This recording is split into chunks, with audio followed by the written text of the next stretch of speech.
नमस्कार। India debate में आप सबका स्वागत है। मैं हूं आशुतोष पाठक।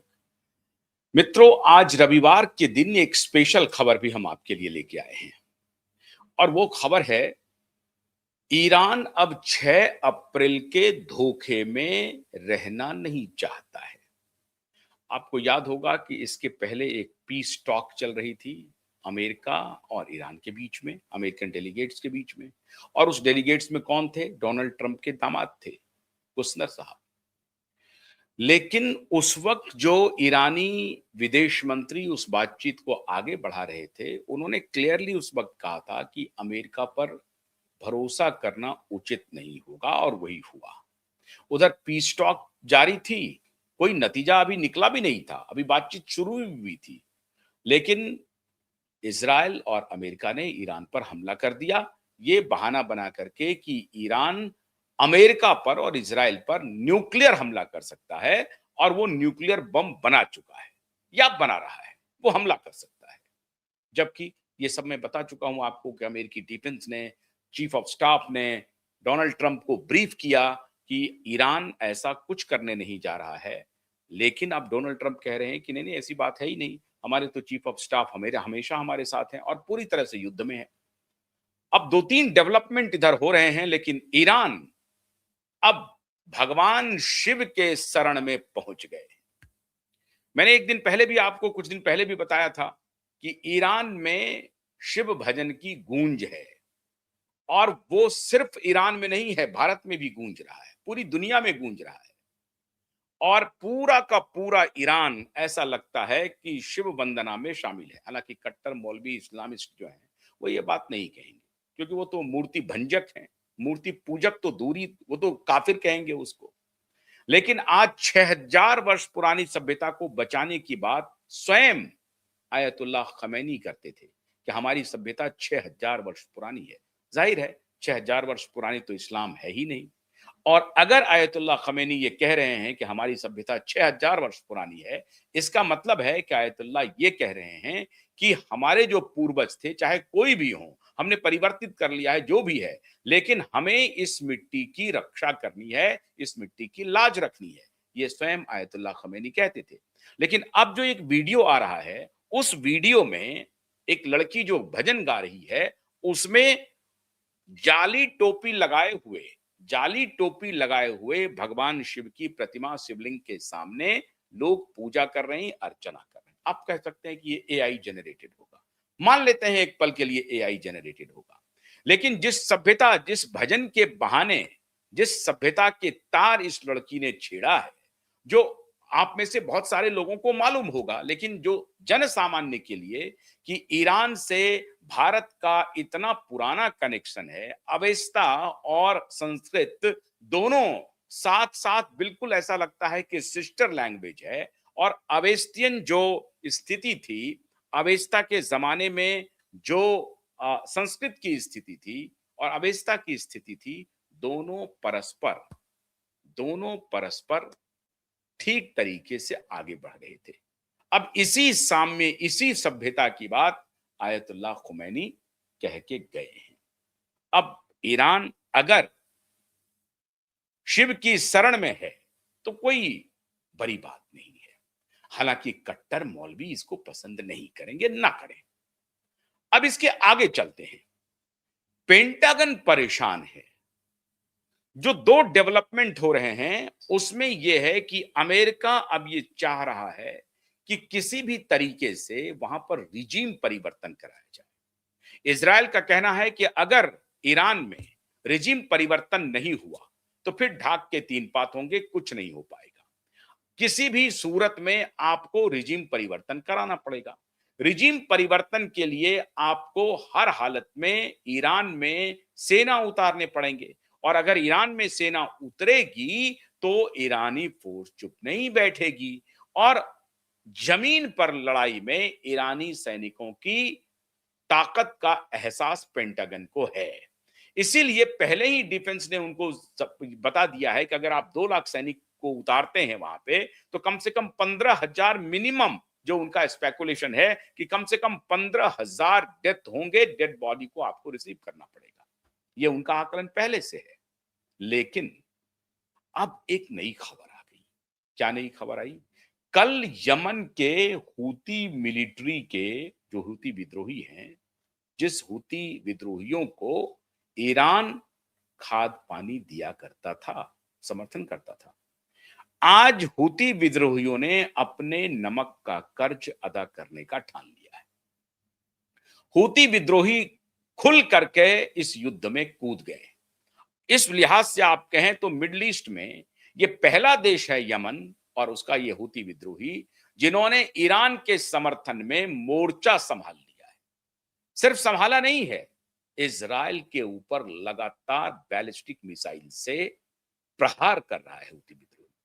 और ये बहुत खतरनाक है क्योंकि इजराइल भी यमन पर हमला कर रहा है, लेबनान पर हमला कर रहा है, सीरिया पर हमला कर रहा है। इजराइल को जहां दिखाई पड़ रहा है कि वहां से विद्रोह विरोध के स्वर आ सकते हैं, हमास पर अटैक कर रहा है।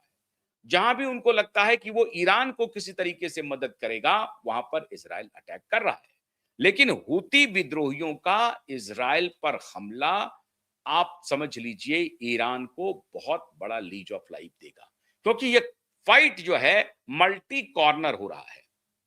अब सऊदी अरब, यूनाइटेड अरब अमीरात हिम्मत नहीं जुटा पा रहा है ईरान के खिलाफ हमला करने का।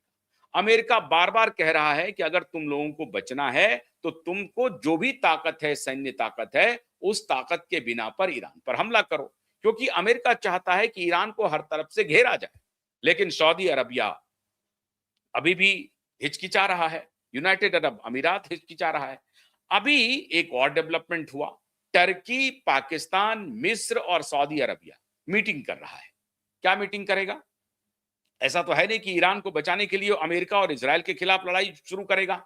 अगर ऐसा किया तो पाकिस्तान नेस्त नाबूद हो जाएगा। पाकिस्तान तो आप समझिए कि अमेरिका का दल्ला है, पूरी तरह से चमचागिरी कर रहा है, वो पैसे खाता है। पाकिस्तान कोई देश नहीं है।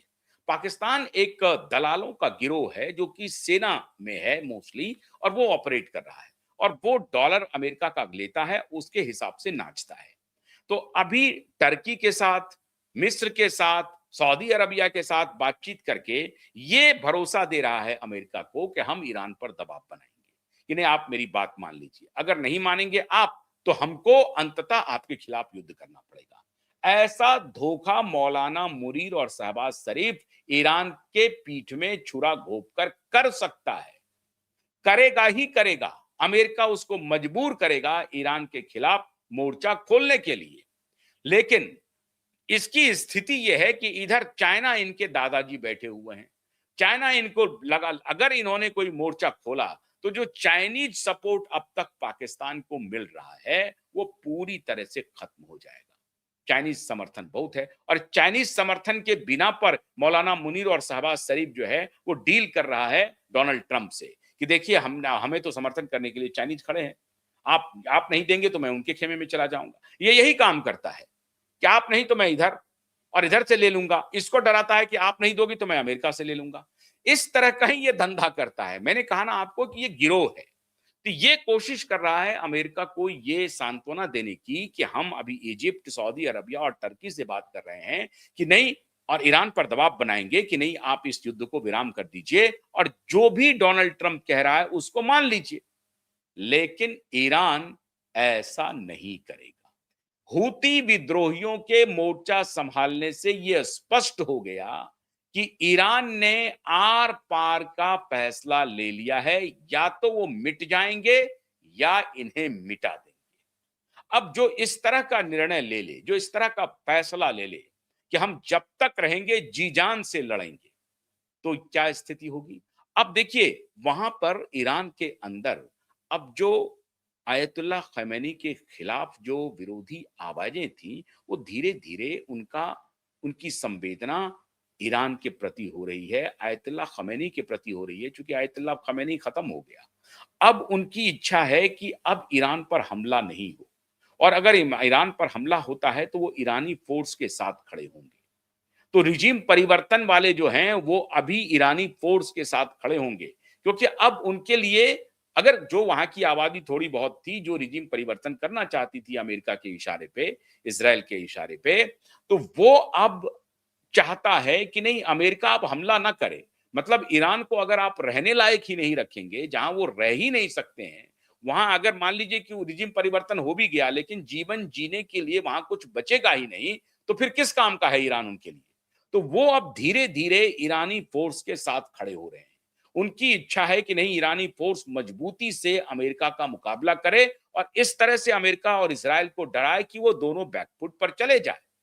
अब स्ट्रेट ऑफ हॉर्मुज को जिस तरह से ईरान ने कहा कि ये पूरी तरह से हम नहीं खोलेंगे और आपकी मिट्टी पलीद कर देंगे।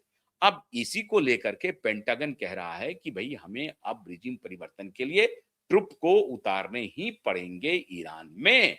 लेकिन उनके डिफेंस एक्सपर्ट कह रहे हैं कि अगर आप उतारोगे तो जाओगे। ऑल राउंड वॉर करना चाहते हो, आप कर रहे हो। रोज आप नया नैरेटिव दे रहे हो कि ईरान के न्यूक्लियर ठिकाने पर हमने बम्बार्डिंग कर दिया, ईरान के इस तेल प्रोडक्शन के यूनिट पर हमने हमला कर दिया, ईरान के पानी बनाने वाले यूनिट पर हमने हमला कर दिया। ये नैरेटिव चला रहे हो। दूसरी तरफ ईरान भी वीडियो जारी कर रहा है, हूती विद्रोही भी वीडियो जारी कर रहा है कि देखिए हमने इजराइल के न्यूक्लियर ठिकाने तक हमने पहुंच बना लिया, उस पर हमला भी किया है। तेल अबीब के एयरपोर्ट तक निशाने पर है और वहां कई बार हमले हो चुके हैं। तेल अबीब में लगातार सायरन गूंज रहा है। ऐसा नहीं कि इजराइल बहुत ही वो लगातार अटैक कर रहा है और उनके इंटरसेप्टर्स जो हैं वो ईरानी और हूती विद्रोहियों के बैलिस्टिक मिसाइल्स को इंटरसेप्ट करके उसको हवा में खत्म कर रहे हैं। ऐसा नहीं है, हमले दोनों तरफ से चल रहे हैं। इसलिए ये हमले जारी रहेंगे, क्योंकि रसिया और चाइना पीछे नहीं हटेगा, बल्कि पीछे से ईरान को मदद करता ही रहेगा। अब ऐसी परिस्थिति में मित्रों, हूती के इंटर करने से अमेरिका के पेशानी पर बल आ गया है। अब वो चारों तरफ से घिर गए हैं। तब उन्होंने कोशिश किया भारत की शरण में आने का। एक तरफ तो वहां भगवान शिव की शरण में वहां की आबादी है, जो भोले शंकर की आराधना में लगा हुआ है। दूसरी तरफ अमेरिका भारत की शरण में आया। जब मैंने आपको बताया कि मोदी जी ने क्यों इस बात को छिपाया कि डोनाल्ड ट्रंप और मोदी की बातचीत के बीच में एलोन मस्क आ गए हैं। एलोन मस्क कभी नहीं चाहेंगे कि ईरान इजराइल वॉर और एक्सटेंड करे, किसी भी सूरत में नहीं चाहेंगे। वो एक व्यवसायी हैं, उनको मालूम है कि अगर ईरान इराक वॉर लंबा चला तो अंततः अमेरिका की जो 500 कंपनियां हैं, जो अमेरिकी इकोनॉमी की 80% हिस्सेदारी रखती है, वो 500 कंपनियां स्टैंडर्ड एंड पुअर का जो रिपोर्ट आया है वो स्टॉक एक्सचेंज में औंधे मुंह गिरा है और ये गिरावट लगातार जारी रहेगी। अमेरिका में इन्फ्लेशन ऑन द राइज है, 92,000 जॉब जा चुके हैं। ऐसी परिस्थिति में अगर ईरान ने और इस युद्ध को 2 महीने खींच लिया तो परेशानी में सबसे अधिक पड़ने वाले हैं अमेरिका, क्योंकि उन्होंने अपने पड़ोसी देश से भी दुश्मनी मोल ले रखी है, कनाडा के साथ। और कनाडा को धीरे से कान में चाइना कुछ कहता है कि देखो यही मौका है जब तुम अमेरिका से स्कोर सेट कर सकते हो। अमेरिका बहुत सारे चीजों पर कनाडा पर डिपेंडेंट है। 60% चीजें कनाडा अमेरिका को एक्सपोर्ट करती हैं। अब अगर ऐसी परिस्थिति में कनाडा ने कोई इधर उधर का निर्णय लिया तो अमेरिका के लिए परेशानी हो सकती है। इसीलिए डोनाल्ड ट्रंप अभी पूरी तरह से बैकफुट पर आ गए और पूरी दुनिया ये कह रही है कि एप्स्टीन फाइल को छुपाने के लिए, अपने कुकर्म को छुपाने के लिए डोनाल्ड ट्रंप ने पूरी दुनिया को युद्ध में झोंक दिया है और इसमें दुनिया भर के बहुत सारे नेता शामिल हैं जो जिनका नाम एप्स्टीन फाइल में आया है। अब इसकी वजह से अमेरिका में डोनाल्ड ट्रंप के खिलाफ बड़ी तेजी से विद्रोह हो रहे हैं, भयानक विद्रोह हो गए। और तब डोनाल्ड ट्रंप कह रहे हैं पेंटागन को कि तैयारी करो, वहां पर हम ट्रुप उतारेंगे, रिजिम परिवर्तन कराएंगे किसी भी तरीके से। अब हमारे पास कोई चारा नहीं, हम युद्ध में बैकट्रैक नहीं हो सकते हैं। अगर हम युद्ध में भागे तो हमको इजराइल को अकेला छोड़ना पड़ेगा और वैसी परिस्थिति में जो वियतनाम में हुआ वही स्थिति हमारे साथ होगी। तो डोनाल्ड ट्रंप बुरी तरह से ईरान युद्ध में फंस गए हैं और मैं समझता हूं इसे फंसाने में इजराइल की भी भूमिका है। इजराइल ने जिस तरीके से गलत ब्रीफिंग की, क्योंकि ईरान के विदेश मंत्री कह रहे हैं कि अमेरिका को यह ब्रीफ किसने किया कि हम बहुत जल्दी अमेरिका पर न्यूक्लियर अटैक करने वाले हैं। ये कन्विंस किया है इजराइल ने। ये सारी जिम्मेदारी इजराइल की है। और अब अगर अमेरिका इजराइल को अकेला छोड़ता है तो इजराइल के साथ खड़ा कौन होगा? इजराइल के साथ भारत के अच्छे संबंध हैं। इजराइल ने भारत को हमेशा मदद किया है।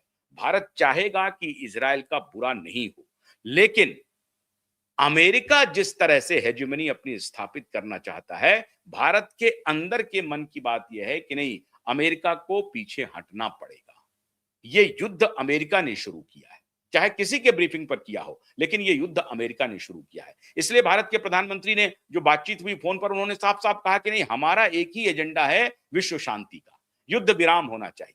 आप युद्ध को रोकिए, जैसे भी रोकना है रोकिए। अब उसमें एलन मस्क कह रहे हैं कि हम युद्ध को रोकने की कोशिश करेंगे। लबुलवाब यही है, वो एलन मस्क क्यों आएंगे? वो युद्ध को एस्केलेट करने के लिए आएंगे क्या? एलन मस्क कोई वॉर स्पेशलिस्ट है क्या? नहीं है।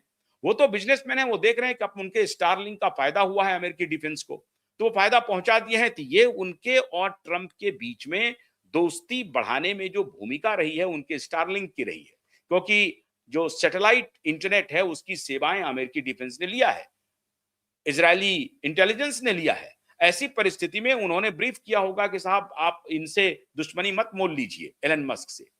और डोनाल्ड ट्रंप को यह पता चल गया है कि जिस तरह से एलन मस्क हमसे नाराज है, इस मिड टर्म इलेक्शन में अगर वो इसी तरह से नाराज रहे तो मेरे लिए नुकसानदेह होगा, क्योंकि फिर उनकी फंडिंग अपोजिशन को जाएगी।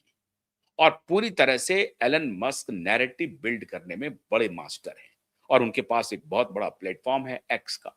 उससे भी डर रहे हैं, अब एक प्रकार से सोशल मीडिया को कंट्रोल कर रहे हैं वहां पे। तो अब डोनाल्ड ट्रंप बुरी तरह से फंस गए हैं। वो अपने जो पुराने दोस्त थे, बीच में उनको दुश्मन बना लिया, अब उनको फिर वो दोस्त बनाना चाहते हैं। तो ईरान युद्ध ने मित्रों बहुत सारी घटनाओं को, बहुत सारे तथ्यों को सामने ला दिया है जो पर्दे में चल रहा था, और डोनाल्ड ट्रंप पूरी तरह से एक्सपोज हो गए हैं। तो जाते जाते खमेनेई ने वो काम कर दिया जो अब मुझे नहीं लगता है, मैंने इसके पहले भी बताया था कि खमेनेई ने अमेरिका के अंत की तारीख लिख दी है। तो आप मान के चलिए अमेरिका का अंत निकट भविष्य में है। अंत का तात्पर्य है कि अमेरिका की जो दादागिरी है पूरी दुनिया में, जो चौधराहट है, वो चौधराहट अपनी आखिरी सांसें गिन रहा है। और कभी भी आप देख सकते हैं कि आने वाले दिनों में अमेरिका ये ऐसी घोषणा कर सकता है कि हम किसी युद्ध में नहीं जाएंगे। अभी तक डोनाल्ड ट्रंप कह रहे थे कि हमने 8 युद्ध रुकवाया, हमको नोबेल शांति पुरस्कार मिलना चाहिए, और अब डोनाल्ड ट्रंप पूरी दुनिया में युद्ध के सिंबल बन गए हैं। तो नोबेल शांति पुरस्कार तो छोड़ दीजिए, उनको नोबेल का एन भी मिलने से रहा। तो इस तरह से ईरान ने एक प्रकार से अमेरिका के नाक में दम कर दिया, अमेरिका की खाट खड़ी कर दी है। और ईरान में जिस तरह से शिव भजन की गूंज है, ऐसा लग रहा है कि ईरान को अगर कोई बचाएगा तो स्वयं महादेव ही बचाएंगे। अब देखिए आने वाले दिनों में होता है क्या। बहुत बहुत शुक्रिया। नमस्कार।